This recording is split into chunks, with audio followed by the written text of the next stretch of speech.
Hello students, welcome to online classes of advance senior secondary school Munhal. अभी हम पढ़ने जा रहे हैं class 10th health and physical education. तो वेलकम बैक अगेन। तो आज हम पढ़ेंगे अपने फर्स्ट चैप्टर में स्वास्थ्य शिक्षा का क्या महत्व है। तो जो हम स्वास्थ्य शिक्षा लेते हैं उसका हमारे जीवन में या हमारे आसपास के सामाजिक या हमारे देश के अर्थ पर लेते हैं तो उसका क्या महत्व है, उसका हमें क्या लाभ हो सकता है। तो स्वास्थ्य शिक्षा के वैसे तो काफ़ी सारे लाभ होते हैं, मगर हम मुख्य मुख्य लाभ यहाँ पर पॉइंट आउट करेंगे। तो आप इनको नोट करें और अच्छे से वीडियो को देखें तो आपको आसानी से समझ में भी आ जाएगा। तो स्वास्थ्य शिक्षा एक मनुष्य के जीवन के लिए बहुत ही आवश्यक और एक लाभकारी योजना है। अगर हम इस स्वास्थ्य योजना से चूक जाते हैं या इसमें भाग नहीं लेते तो हमारा स्वास्थ्य, हमारा जीवन गड़बड़ा जाता है। तो इसके बारे में कुछ विद्वानों ने भी अलग अलग परिभाषाएं दी हैं स्वास्थ्य शिक्षा से संबंधित। इसमें इमर्जन ने कहा है कि अगर हम स्वस्थ नहीं हैं तो हमारा जीवन हमारे लिए कोई मायने नहीं रखता। एक और हैं भारतीय विद्वान, संत भी कह सकते हैं उनको, स्वामी विवेकानंद। इन्होंने कहा कि मनुष्य चाहे शरीर से चाहे मन से निर्बल होगा, कमज़ोर होगा, तो वह कभी भी अपने आप को, अपने शरीर को अपनी आत्मा के साथ नहीं जोड़ सकता। आत्मा का अर्थ उन्होंने बताया है कि वह जीवन के साथ अपने शरीर का तालमेल नहीं कर सकता अगर वह स्वस्थ नहीं है। तो ये काफ़ी सारे विद्वान हैं, इन्होंने अलग अलग परिभाषाएं स्वास्थ्य के महत्व को बताते हुए दी हैं। तो स्वास्थ्य के महत्व की जानकारी हम अभी कुछ पॉइंट लिखेंगे, उनसे स्वास्थ्य का लगभग बहुत सारा दायरा हमें प्राप्त हो जाएगा कि महत्व की कौन कौन सी बातें विद्यमान हैं, स्वास्थ्य शिक्षा से हमें क्या क्या लाभ हो सकता है। तो सबसे पहले जो हम स्वास्थ्य शिक्षा लेते हैं उसके अंतर्गत हमें सबसे पहले शरीर जो रचना होती है, स्वास्थ्य का जो शरीर का विज्ञान होता है या उस विज्ञान से जुड़ी हुई अलग अलग कड़ियाँ हैं जो उस शरीर रचना को प्रभावित करती हैं, तो वो हम ज्ञान लेते हैं। तो सबसे पहले मैं यही लिखने जा रहा हूँ कि स्वास्थ्य विज्ञान की जानकारी। आप भी साथ के साथ नोट करें, स्वास्थ्य विज्ञान की जानकारी। तो स्वास्थ्य शिक्षा के अंतर्गत सबसे पहले हमें शरीर रचना को समझना होगा। शरीर के अलग अलग अंग वो कैसे प्रभावित होते हैं, उनमें क्या क्या बीमारियां या उनमें क्या क्या कमजोरियां आ सकती हैं। तो सबसे पहले हमें यही जानना होगा कि हमारा शरीर कैसा है, किससे बना है, इस पर क्या प्रभाव होता है, बाहरी और आंतरिक मामलों में यह कैसा बिहेवियर करता है। तो वो सब हम अगर जानेंगे तभी हम स्वास्थ्य को लेकर आगे अच्छी जानकारियाँ प्राप्त कर सकेंगे। अगर हमें स्वास्थ्य या शरीर के बारे में बिल्कुल ही जानकारी नहीं है तो हम काफ़ी सारी जो स्वास्थ्य से संबंधित जानकारियां हैं उनसे हम परिचित नहीं हो पाएंगे।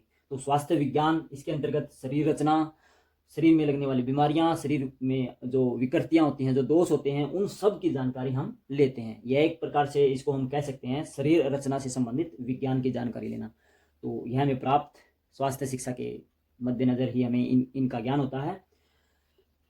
नंबर 2 पर हम लिखेंगे कि अगर हम शरीर रचना के संबंधित जो जानकारी ले रहे हैं वो हमें प्राप्त हो जाती है तो फिर हम आगे बढ़ते हैं। शारीरिक जो दोष होते हैं, कई दोष जन्मजात होते हैं, कई दोष गलत आदतों के कारण हो जाते हैं, कई दोष गलत आसन वगैरह जो भी हम पोस्चर अपनाते हैं अपनी दिनचर्या में उसके कारण भी हो जाते हैं। काफ़ी सारे दोष भारी कार्यों की वजह से हो जाते हैं, तो वो हमें फिर उनको हमें ठीक करना होगा। तो सबसे पहले ना सबसे आगे है नंबर 2 पर शारीरिक विकृतियों की जानकारी। शारीरिक विकृतियों की जानकारी। तो स्वास्थ्य शिक्षा के अंतर्गत ही आता है यह शारीरिक विकृतियों के बारे में जानना और उनको ठीक करने की कौन कौन सी विधियां हैं। तो ये विधियां बाहरी भी हो सकती है, आंतरिक अर्थात ऑपरेशन के माध्यम से भी इनको ठीक किया जा सकता है। काफ़ी विकृतियां होती हैं जो ठीक नहीं हो सकती, उनको साथ लेकर ही हमें जीवन जीना होता है। तो शारीरिक विकृतियों की जानकारी भी हमें मिलती है, उनसे छुटकारा पाने, उस दोष से मुक्त होने की जानकारी भी हमें स्वास्थ्य शिक्षा के माध्यम से ही पता चलती है, प्राप्त होती है। आगे बढ़ते हैं नंबर 3 पॉइंट पर। नंबर 3 पॉइंट, स्वास्थ्य संबंधी आदतें। तो मैं पहले लिख देता हूं, स्वास्थ्य संबंधी आदतें, या हम इनको कह सकते हैं स्वास्थ्य संबंधी आदतों की जानकारी। तो जो स्वास्थ्य संबंधी जानकारी होती है, जो आदतें होती हैं, जो नियम होते हैं, वो हमें स्वास्थ्य शिक्षा के माध्यम से पता चलता है। क्योंकि स्वास्थ्य शिक्षा के माध्यम से हमें शरीर के दोष पता चलते हैं, शरीर की बीमारियां पता चलती हैं। फिर हम उन बीमारियों को ठीक करने के लिए स्वास्थ्य संबंधी आदतों पर आते हैं। कौन कौन सी हमारे जीवन की वो आदतें हैं, वो नियम हैं जो हमें नुकसान पहुंचाते हैं, उनको हमें ठीक करना होगा। कौन से हमें हमारे नियम अच्छे हैं और कौन से हमारे नियम आदतें गलत हैं, वो सारा ज्ञान स्वास्थ्य शिक्षा हमें बताती है। तो स्वास्थ्य संबंधी आदतें भी हमें पता चलती हैं, जिससे हमारा जीवन काफ़ी हद तक सुधर सकता है। नंबर 4 पर आगे बढ़ते हैं। जब हम शरीर के दोष, शरीर रचना, इसकी आदतों से परिचित हो जाते हैं, तो स्वास्थ्य शिक्षा हमारे स्वास्थ्य को बनाए रखने में, अच्छे स्वास्थ्य को बनाने में सहायक कैसे होती है, वो ज्ञान भी हमें स्वास्थ्य शिक्षा के माध्यम से मिलता है। अच्छे स्वास्थ्य को बनाने में सहायक, तो जो हम शिक्षा लेते हैं स्वास्थ्य से संबंधित, वह हमारे अच्छे स्वास्थ्य को बनाने में सहायक होती है। ये बात हमें मालूम है कि अच्छे स्वास्थ्य कैसे, स्वास्थ्य के बारे में हमें काफ़ी सारी जानकारियां हैं। तो वो जानकारियां हम लोगों को भी दे सकते हैं, अपने परिवार को भी दे सकते हैं, अपने आसपास के पड़ोस या समाज को भी हम वो जानकारी दे सकते हैं। तो उससे एक पूरे देश का स्वास्थ्य सही हो सकता है। अगर इस कार्य में सभी लोग लगें, जिनको स्वास्थ्य के बारे में अच्छी अच्छी जानकारियां हैं, वो उसको बांटें, तो उससे पूरे देश का स्वास्थ्य अच्छा हो सकता है। एक समाज, एक परिवार से लेकर हम हर नागरिक को अच्छा स्वास्थ्य या अच्छे स्वास्थ्य के बारे में ज्ञान या जानकारी दे सकते हैं। तो अच्छे स्वास्थ्य को बनाने में सहायक है क्या, कौन सहायक है? स्वास्थ्य शिक्षा। तो स्वास्थ्य शिक्षा, इसके बारे में आगे बढ़ते हैं नंबर 5 पर। अभी आ गया समाज में जो सबसे बड़ा एक मुद्दा है, वह है बीमारी। तो स्वास्थ्य शिक्षा का यह सबसे बड़ा पॉइंट है, बीमारियों को दूर करना। तो हम यहाँ पर लिखेंगे,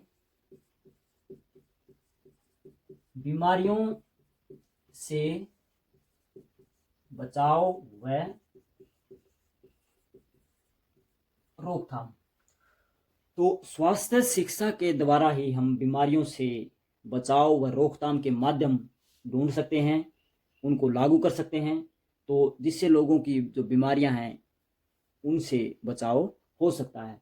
तो जो भी बीमारी हैं, संक्रामक रोग हैं या नॉर्मल रोग हैं या असाध्य रोग हैं जो ठीक नहीं हो सकते, मगर फिर भी हम उनका बचाव व रोकथाम के उपाय कुछ ना कुछ ढूंढ लेते हैं। तो वो सब बीमारियां हमें स्वास्थ्य शिक्षा के माध्यम से पता चलती हैं कि इनके कारण क्या हो सकते हैं, फैलने के कारण मनुष्य में अगर हो गए हैं तो उनका बचाव कैसे करें, या नहीं हुई हैं दूसरे लोगों को वो रोग ना लगे, उसकी रोकथाम के लिए हम क्या कदम उठा सकते हैं। तो ये सब बातें हमें स्वास्थ्य शिक्षा के माध्यम से पता चलती हैं। तो स्वास्थ्य शिक्षा बीमारियों से बचने के लिए एक महत्वपूर्ण रोल अदा करती है। हमारे जीवन को सुरक्षित रखने के लिए स्वास्थ्य शिक्षा इस पॉइंट पर बहुत ही बड़ा काम करती है। तो यह भी हमें याद रखना पड़ेगा। और सबसे इम्पोर्टेंट बात है, स्वास्थ्य शिक्षा के अंतर्गत जो भी डॉक्टर लगे हुए हैं, वो लगभग 80% जो डॉक्टर लाइन है वो बीमारियों से बचाव व रोकथाम के कार्यों में ही लगे हुए हैं। क्योंकि संसार में आजकल बहुत सारी बीमारियां हैं, किसी कारणवश लोग उनके ज़्यादा शिकार हो रहे हैं। तो ये कार्य अभी स्वास्थ्य शिक्षा का बढ़ गया है कि बीमारियों से हमें कैसे बचाएं। नंबर 6 पर आगे बढ़ते हैं और यह लास्ट है हमारा स्वास्थ्य शिक्षा का महत्व। प्राथमिक सहायता, आपको पता ही है, प्राथमिक सहायता का ज्ञान। प्राथमिक सहायता हम इसको बोल देते हैं FIR, फर्स्ट एड।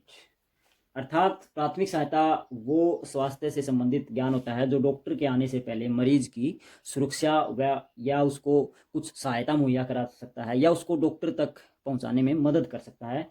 तो प्राथमिक सहायता का ज्ञान हर नागरिक को, हर विद्यार्थी को, हर व्यक्ति को होना चाहिए, क्योंकि कई बार परिस्थितियां ऐसी हो जाती हैं कि डॉक्टर भी नहीं होता। अगर रोगी या जो दुर्घटना का शिकार व्यक्ति है उसको अगर थोड़ी सी भी हम सहायता दे देते हैं तो उसकी जान बच सकती है। और यह दुर्घटना किसी के बुलावे पर नहीं आती, वो कहीं भी किसी के साथ भी हो सकती है। तो प्राथमिक सहायता का ज्ञान हमें कुछ ना कुछ एक बेसिक स्तर तक का होना चाहिए कि दुर्घटना में कोई व्यक्ति को चोट लग गई है, सिर में लग गई है, हाथ पैर में लग गई है, खून बह रहा है, तो सबसे पहले हम उसको खून कैसे रुके बहना, अगर वहाँ कोई नहीं है तो उसकी जान बचना मुश्किल हो जाती है केवल एक खून के बहने से। अगर कोई व्यक्ति है जिसको ज्ञान है प्राथमिक सहायता का, तो थोड़ा सा ज्ञान भी यहाँ पर व्यक्ति की जान बचा सकता है। तो प्राथमिक सहायता का ज्ञान अवश्य होना चाहिए हर व्यक्ति को, हर विद्यार्थी को। तो इससे हम एक व्यक्ति को, या कह सकते हैं एक व्यक्ति की जिंदगी को हम बचा सकते हैं, और यह स्वास्थ्य शिक्षा का ही एक भाग है। तो बच्चों, हम यहाँ पर स्वास्थ्य शिक्षा के महत्व को पढ़ रहे थे। मुख्य बातें हमने जानी कि स्वास्थ्य जो शिक्षा है, जो स्वास्थ्य का ज्ञान है, उसका कहाँ कहाँ लाभ होता है, हमारे जीवन में कहाँ कहाँ वो महत्वपूर्ण रोल अदा करती है, तो उसके बारे में हमने आज जाना। तो आप भी इन पॉइंटों को नोट करें। इसके अलावा अगर आपको कोई पॉइंट नज़र आता है जो स्वास्थ्य शिक्षा के महत्व से संबंधित है तो उसको आप अवश्य नोट कर सकते हैं। तो आज के लिए इतना ही। इसको अच्छे से नोट डाउन करें, वीडियो को देखें तो आपको आसानी से समझ में आ जाएगा, ज़्यादा मुश्किल नहीं है। ये हमारे जीवन की एक रोज़मर्रा या बुनियादी तौर पर काम आने वाली जानकारी हैं, तो आप इनको अच्छे से याद भी करें। तो आज के लिए इतना ही। Thank you.